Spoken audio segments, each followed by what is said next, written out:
Assalamualaikum warahmatullahi wabarakatuh. Halo semua, bagaimana kabar hari ini? Semoga semua dalam kondisi yang sehat ya. Amin ya robbal alamin. Di video kali ini, kita akan membahas materi ilmu pengetahuan alam atau IPA yang berkaitan dengan ekosistem. Di materi ekosistem ini akan kita bagi menjadi beberapa part. Di video ini, kita akan membahas part yang pertama, yaitu pengertian ekosistem dan kegiatan atau aktivitas manusia yang dapat mempengaruhi keseimbangan ekosistem. Simak video ini sampai selesai ya. Jangan lupa siapkan buku tulis, buku paket, dan juga alat tulis kalian untuk mencatat materi-materi penting di dalam video ini. Selamat menyaksikan dan semangat belajar.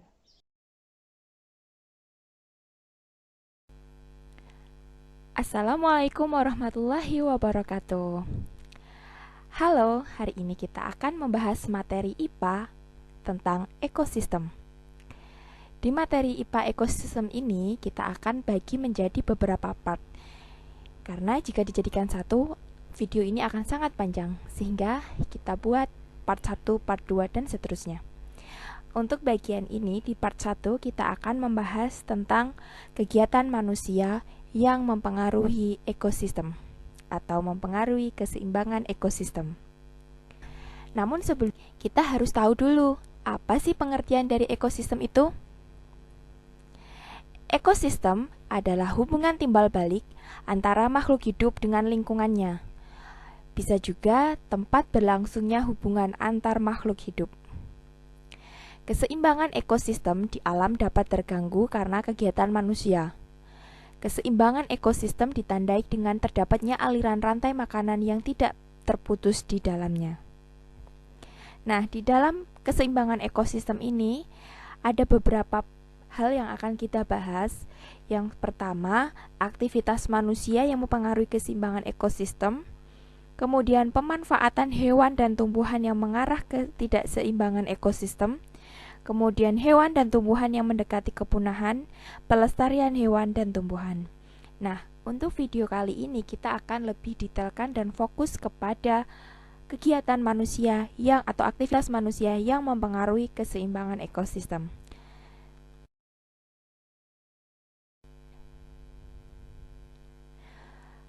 Adapun dari kegiatan manusia yang dapat mengganggu keseimbangan ekosistem, diantaranya perpindahan penduduk, penebangan liar dan pembakaran hutan, pembuangan sampah atau limbah, penambangan, penggunaan pupuk dan pestisida yang berlebihan. Pupuk yang dimaksud di sini adalah yang bahan-bahan kimia. Kemudian pembangunan industri, perburuan liar, penangkapan ikan secara liar, bisa menggunakan dinamit atau pukat harimau, itu sangat dilarang ya.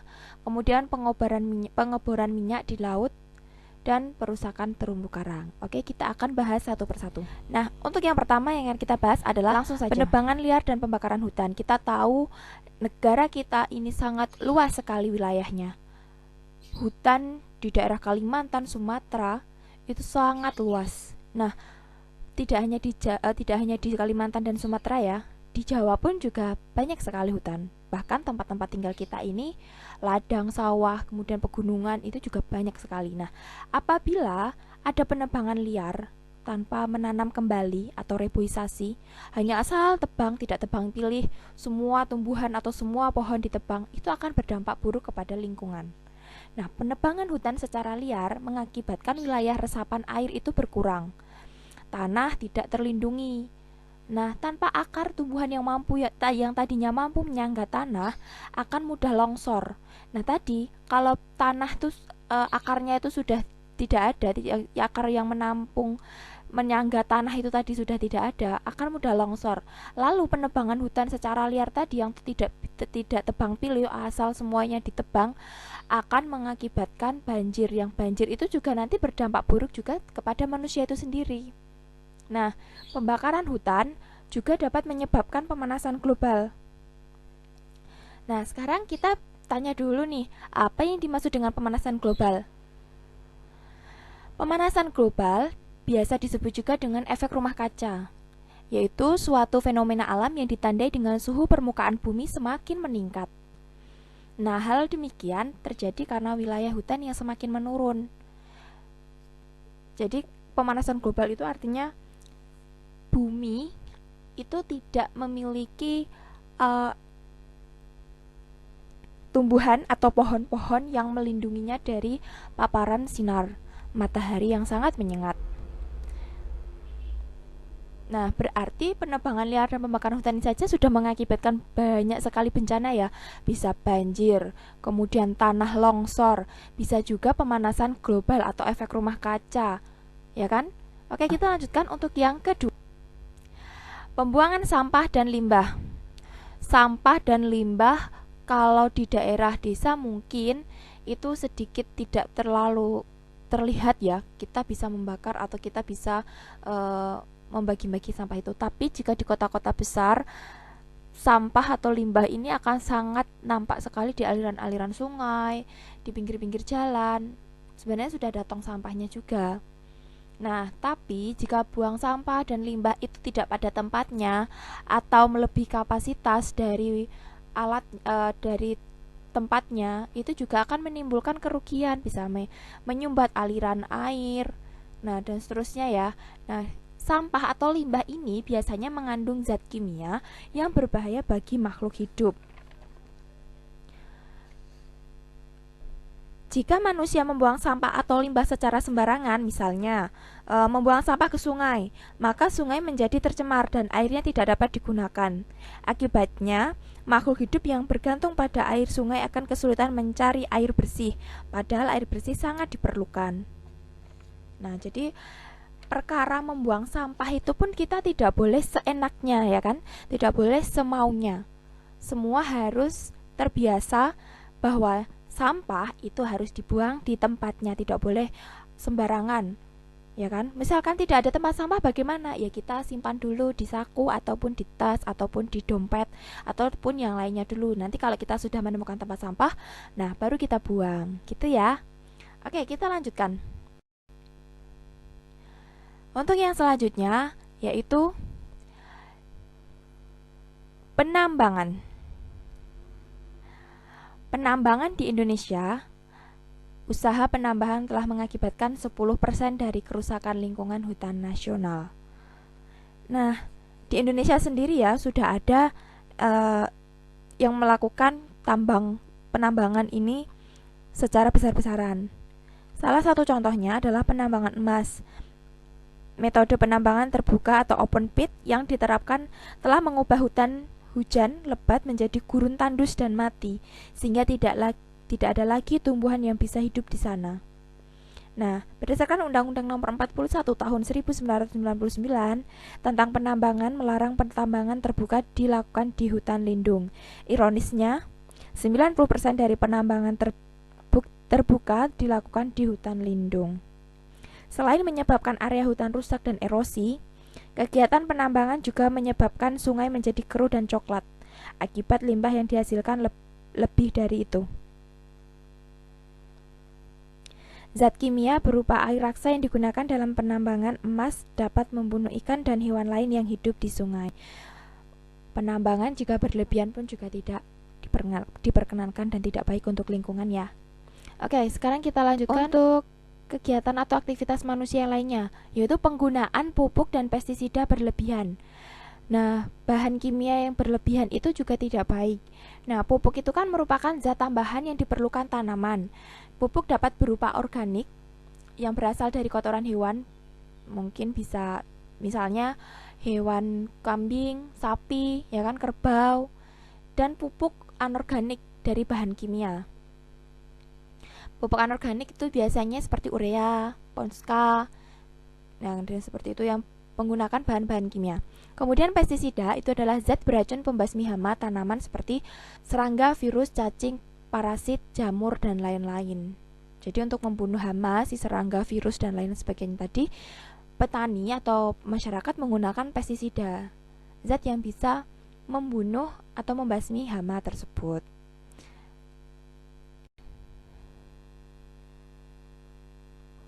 Kita lanjutkan perpindahan penduduk. Perpindahan penduduk mengakibatkan daerah yang didatanginya itu menjadi sangat padat. Misalnya, perpindahan penduduk ke kota-kota besar. Semakin pada jumlah penduduk, semakin luas permukiman yang dibutuhkan. Padahal jumlah pemukiman sangatlah terbatas. Hal ini akan memicu adanya perkampungan kumuh, biasanya di kota-kota besar ya. Nah, terus apa dampaknya? Nah, perkampungan kumuh mempengaruhi kualitas kesehatan manusia. Selain itu, meningkatnya jumlah penduduk menyebabkan pencemaran lingkungan meningkat. Akibatnya, keseimbangan ekosistem terjadi kurang sehat atau terganggu. Oke, yang selanjutnya adalah pembangunan industri. Untuk memenuhi kebutuhan hidupnya, manusia telah mendirikan pabrik atau industri. Adapun dampak kerusakan yaitu jadi ada dampak positif dan negatifnya. Di sini yang akan saya bahas adalah dampak buruknya, karena ini kita membahas tentang aktivitas manusia yang dapat merugikan lingkungan atau ekosistem. Yang pertama, sering dibangun di wilayah pertanian produktif, misalnya di ladang ataupun di sawah. Nah, ini berakibat dapat mengancam keseimbangan ekosistem yang makhluk hidup yang hidup di sekitarnya. Kemudian yang selanjutnya, limbah industri berupa asap yang dibuang ke udara mengakibatkan menurunnya kualitas udara bersih di sekitar pabrik. Iya, akan sedikit tercemar dan penuh polusi ya. Kemudian yang selanjutnya, limbah industri berupa bahan kimia yang tidak diolah akan mencemari air dan tanah. Pencemaran tersebut membahayakan makhluk hidup di sekitarnya. Kemudian yang D, memerlukan pasokan air dalam jumlah besar. Kadang mereka membuat sumur-sumur bor yang berdaya sedot besar. Hal ini berakibat semakin menyusutnya persediaan air tanah. Next, kita lanjut. Perburuan liar. Ini menyebabkan populasi hewan di hutan berkurang dan lama-kelamaan akan punah. Kepunahan beberapa hewan dapat mengakibatkan keseimbangan alam menjadi terganggu. Contohnya, harimau Sumatera banyak diburu untuk berbagai macam alasan, seperti untuk pengobatan, cendera mata, jimat, atau dipelihara sebagai hewan peliharaan. Bagian tubuh harimau yang diperjualbelikan adalah gigi, kemudian kuku, kumis, ekor, kulit dari bagian telapak, kulit dahi, alis, kemudian empedu, daging, lemak, susu, kotoran, dan tulang telapak kanan depan. Akibat perburuan tersebut, populasi harimau Sumatera semakin menyusut, bahkan terancam punah. Selain itu, rusa itu juga sering sekali diburu, padahal rusa termasuk salah satu hewan yang dilindungi. Lanjutkan, penangkapan ikan secara liar. Penangkapan ikan secara liar biasanya dilakukan dengan berbagai cara dalam memanfaatkan sumber daya hayati laut ya. Kemudian beberapa cara yang digunakan mereka itu kadang mengganggu ekosistem laut, yaitu sebagai berikut contohnya. Penangkapan ikan dengan menggunakan pukat harimau. Nah, ini tidak diperbolehkan, sangat-sangat dilarang. Menangkap ikan dilarang oleh pemerintah kita, yaitu menggunakan pukat harimau. Hal ini dikarenakan pukat harimau dapat menjaring semua hewan laut, mulai dari yang besar sampai yang kecil, baik yang masih muda maupun dewasa. Hal tersebut dapat menghambat proses regenerasi ikan. Oleh karena itu, produksi ikan lama-kelamaan menurun sehingga penghasilan nelayan tradisional menjadi berkurang. Kemudian yang B, penangkapan ikan saat musim ikan siap berkembang biak. Artinya ketika si ikan ini sudah mulai berkembang biak untuk memperbanyak keturunannya, ketika ditangkap, nah itu kan justru menurunkan populasi dari si ikan tersebut. Kemudian yang C adalah penangkapan ikan menggunakan dinamit. Menangkap ikan dengan cara menggunakan dinamit bertujuan untuk memperoleh ikan sebanyak-banyaknya. Ikan yang diperoleh dengan penggunaan dinamit memang berlimpah, tetapi hal demikian akan membunuh ikan yang masih muda dan juga merusak terumbu karang di sekitarnya. Indonesia kaya dengan terumbu karang ya, kemudian beragam jenis, bentuk, dan warna terumbu karang terbesar di perairan Indonesia. Namun, sebagian besar di antaranya telah rusak akibat penggunaan dinamit dalam penangkapan ikan. Jadi, penangkapan ikan menggunakan dinamit juga dilarang. Kita lanjutkan. Pengeboran minyak di laut. Kegiatan ini dapat menyebabkan pencemaran apabila terjadi kebocoran. Nah, Kebocoran dapat terjadi saat proses pengeboran maupun pengangkutan. Sebagai contohnya adalah kebocoran pipa dan kapal pengangkut. Kebocoran ini menyebabkan minyak mencemari laut. Minyak membentuk lapisan yang menutup permukaan laut. Sinar matahari terhalang masuk ke dalam laut, akibatnya proses fotosintesis tumbuhan laut terhambat. Jumlah oksigen di dalam air laut pun berkurang. Hal ini menyebabkan hewan laut kesulitan bernafas. Kemudian keseimbangan ekosistem laut menjadi terganggu dan bisa rusak. Oke, yang selanjutnya adalah perusakan terumbu karang. Perusakan terumbu karang, yaitu terumbu karang ini pengertiannya adalah rumah bagi ikan-ikan laut. Memiliki bentuk dan warna yang indah. Ada sebagian kalangan mengambil terumbu karang untuk dijadikan hiasan, sehingga ikan kehilangan rumah atau tempat tinggal. Pengambilan ini tentu saja mengancam keberadaan terumbu karang. Apalagi terumbu karang membutuhkan waktu sangat lama untuk tumbuh kembali atau terbentuk kembali. Akibatnya ikan-ikan tadi kehilangan tempat tinggal kan, ekosistem laut menjadi terganggu. Jadi biarkan lambat laun, jika dibiarkan lambat laun ikan-ikan akan punah. Nah itu tadi perusakan atau kegiatan manusia yang mengganggu keseimbangan ekosistem. Di video selanjutnya kita akan membahas materi tentang pemanfaatan bagian tubuh hewan dan tumbuhan oleh manusia. Jadi semoga video ini dapat bermanfaat. Ada kurang lebihnya saya mohon maaf. Sampai berjumpa di video selanjutnya ya. Assalamualaikum.